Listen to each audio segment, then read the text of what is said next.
It is time for me to upgrade my Padlock build. Now the Padlock is the Warlock and Paladin combo, and it is phenomenal.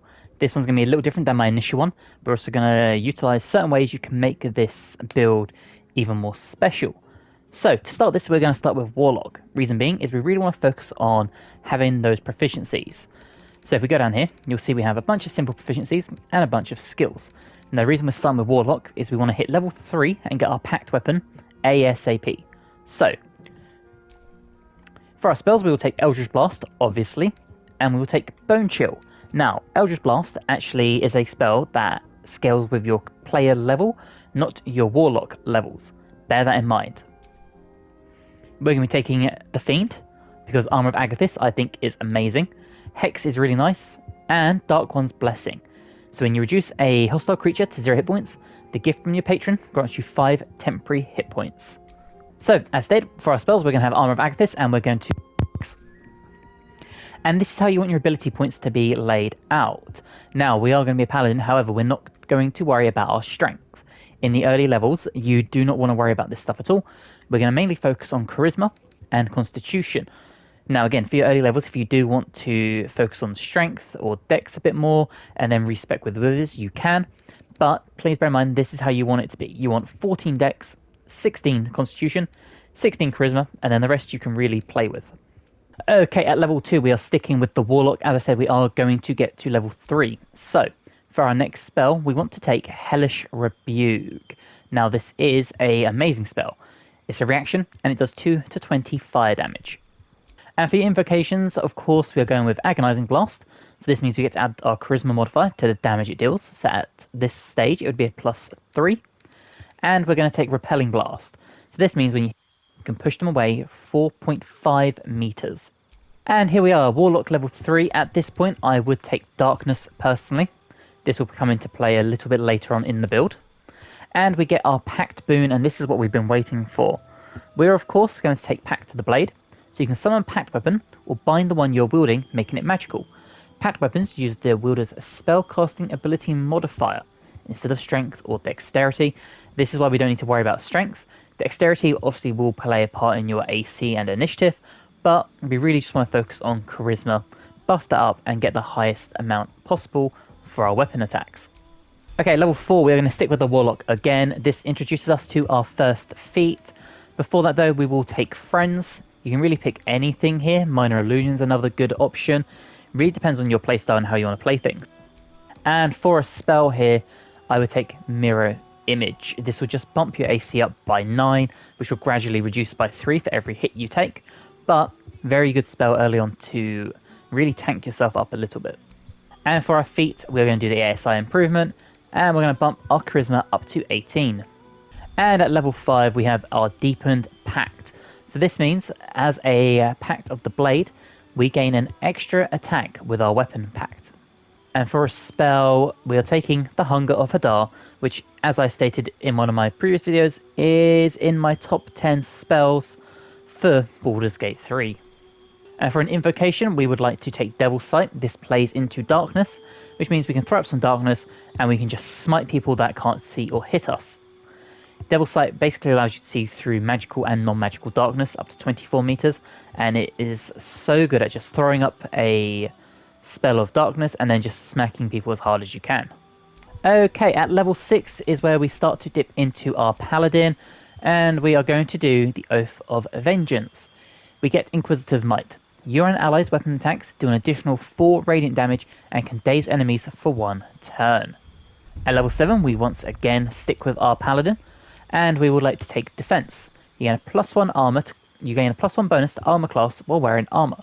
Reason being is we are going to do Sword and Shield for this build, so great weapon fighting, which is more of a preferred one, won't really be effective.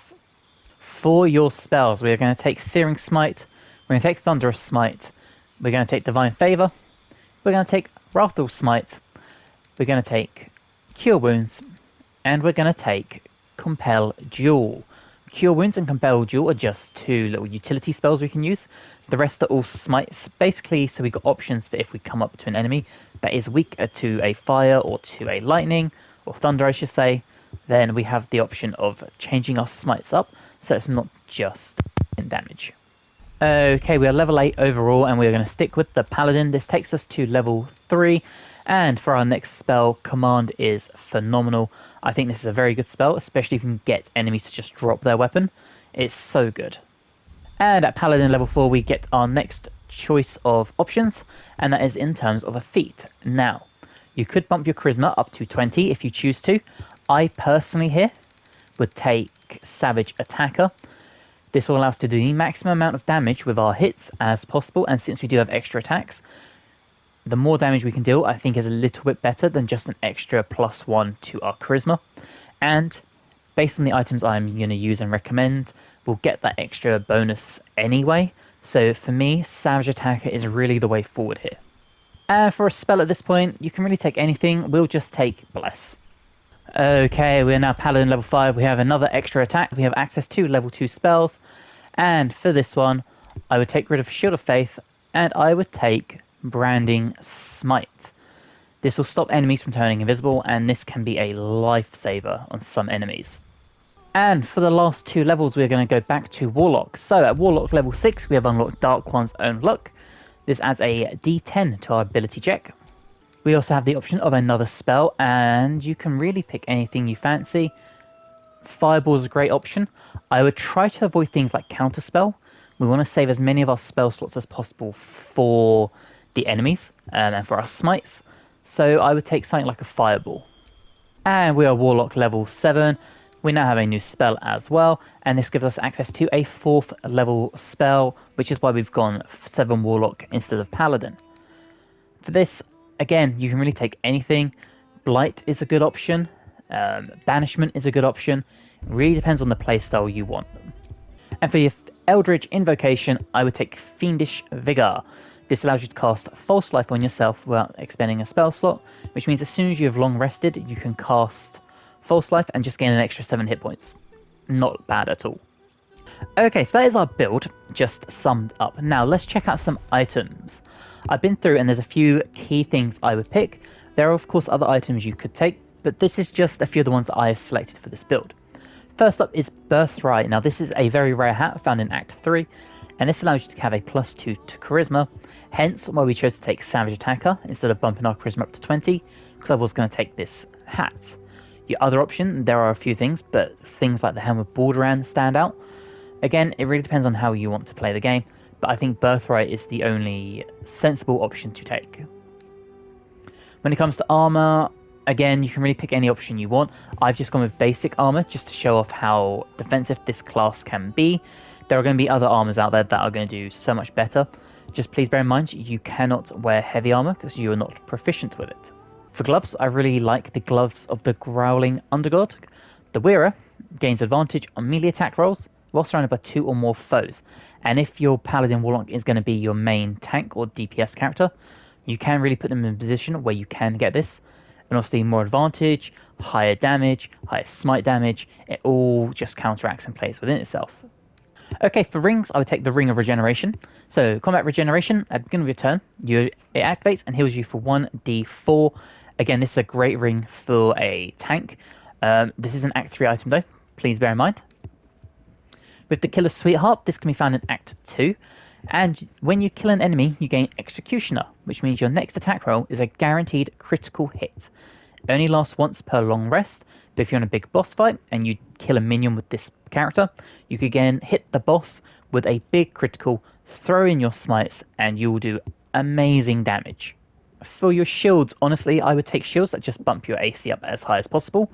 There are other things that will grant you things like Fire Shield and whatnot, but I don't think that's too necessary.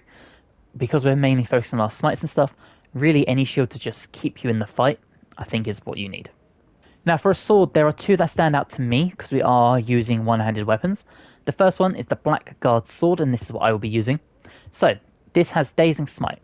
On a hit infused with one of your smites, the target must succeed a Constitution saving throw or become dazed. And this is great, because dazed means they have disadvantage on Wisdom saving throws, can't take reactions, and lose the dexterity bonus to their armor class. So this is amazing, because if you hit them with a smite, not only have you reduced their AC, but if you have a wisdom spell you can cast on them, they have disadvantage on it, and they can't take reactions. So if you use a smite and then you want to run away, they cannot hit you back.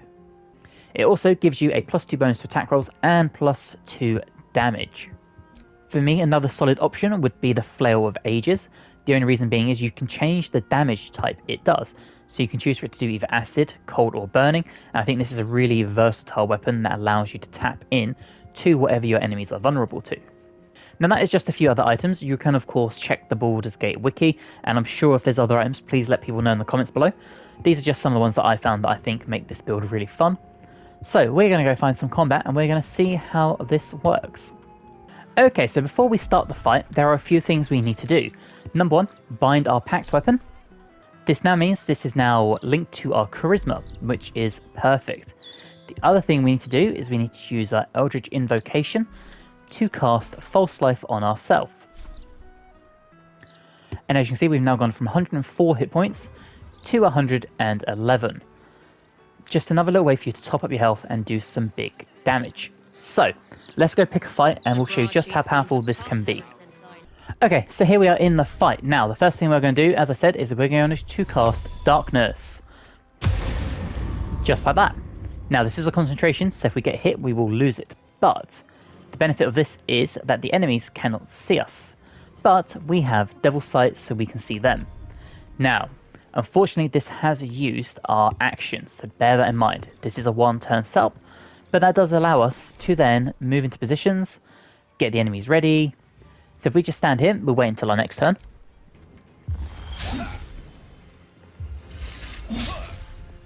And see, they missed all their attacks because they cannot see anything. Okay, we are back to our character, so let's start smiting. Now, Divine Smite, we're going to hit it as high of a level as possible so you can see how much damage this does. There you go, we just did 36 damage, which is incredible. We now have an extra attack because of our leveling, so we're not going to waste a smite here. There we go. This has now granted us Executioner, so we could come around here. And as you can see, we have a third attack we can do. So come back in with a smite, do a fourth level one this time. And there you go. Now our next hit, because we used a smite, didn't count, but when we next attack this guy, it will be a critical, and it'll do bulk damage, and as you can see, they are still blind, so they cannot see us. Okay, so we're going to hit this guy with a critical. In fact, no, we're not, because that makes no sense. What we are going to do is we're going to come over here, we're going to hit the person here. Now, we're going to hit them with a critical, and you see just how much damage this does. Executioner. And there you go, that had our smite damage in, and we almost murdered them with one hit. And that is just how powerful this is. We can then run back into the darkness once the camera fixes itself. There we go. And we have advantage, so we can come back in with our smite and do a bulk load of damage to a Raging Bearheart.